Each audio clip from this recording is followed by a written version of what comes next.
hal-hal yang ada di luar diri kita berputuskan.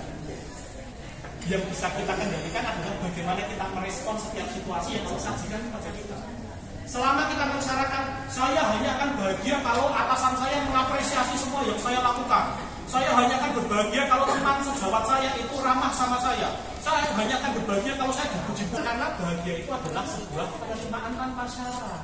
Apapun lingkungan kiri dan kanannya, kini. Caranya baik kayak apa gini. Kata para ulama itu level tertingginya orang yang mudah berbahagia itu apa? Dia akan melihat Allah dalam setiap keadaan. Contohnya apa, Bu? Ono wong jengkel itu, Pak. Ada orang menyebalkan. Kan kita muntah mau marah kan?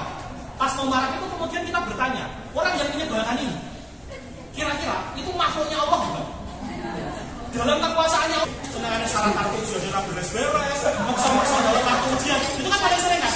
Bisa lah ketemu gini ling, apa meneng gitu ya? Bisa nggak kayak gitu? Atau apa meneng?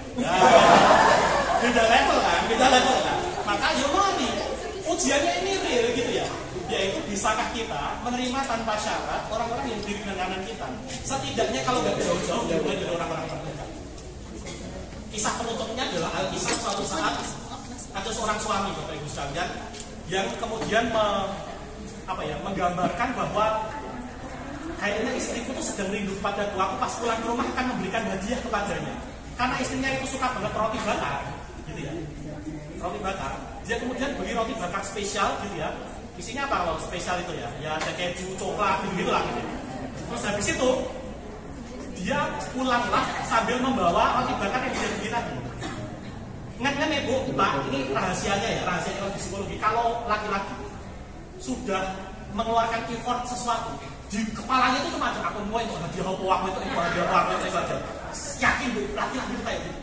Sama si laki-laki ini juga sama, membayangkan kan bahwa aku sudah menyiapkan hadiah ini, pas nanti pulang ke rumah buka pintu, selamat datang sayangku, sini peluk dulu ya, bayangannya sama istrinya kan disambut kayak gitu. Dia sudah bayangkan senyum-senyum sendiri di kendaraan itu. Sampai rumah, tenanan, ceklek gitu, buka pintu. Tiba-tiba kok ada suara dari belakang. Kok telat lah, mau balik ini ngopo? Janji mau makan malam di rumah. Si suami lupa tadi janji pulang tepat waktu. Kenapa? Karena si istri sudah memasak. Maka si suami ini terus kemudian meskipun sudah menyiapkan hadiah, dia sudah nyoba untuk nyuap si istrinya ini ada roti bakar, ragu toh roti bakar. Nah ini saya ekstrim kan, meskipun ya kejadian sebenarnya tidak harus seperti itu, bisa jadi lebih parah kan. Kayak gitu. Nah terus kemudian anyel-anyelah dua-duanya. Yang satu merasa apa Pak? Yang satu merasa, oh pengorbananku beli roti bakar ini nggak cukup sebagai tanda cintaku kepadamu, gitu.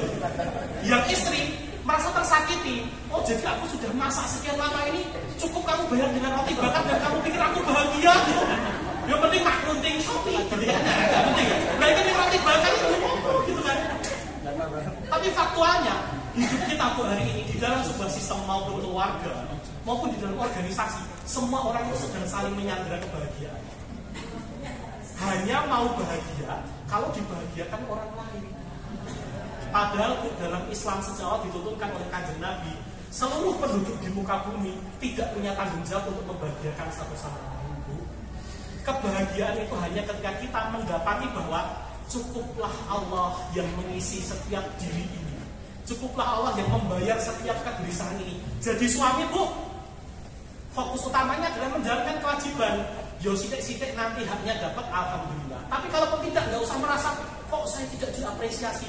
Kejadian di kantor-kantor juga seperti itu kan. Kita saling menyandera. Selama kamu belum melayaniku dengan baik, aku juga tidak akan melayanimu dengan baik. Terus kapan bahagianya? Kenapa? Karena semua orang sedang saling menyandera satu sama lain. Maka mari kita cukupkan kebahagiaan di dalam diri kita. Kenapa? Karena tempat pulang terbaik kita, puasa mengajarkan kepada kita bahwa tempat pulang terbaik kita bukan di dunia ini. Dunia itu ya adanya cobaan, orang-orang yang menjengkelkan, itulah dunia Bu. Kalau pengen semua orang itu bahagia, happy, semasa membahagiakan, jangan-jangan itu sudah di pinggir telaga Kausar.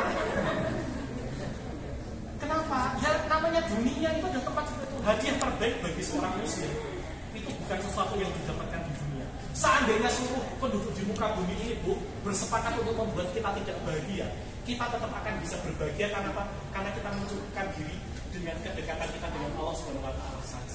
Mari dengan puasa ini kita cukupkan seromantis itu. Kita cari hubungan kita dengan Allah yang sedekat itu. Sehingga apa?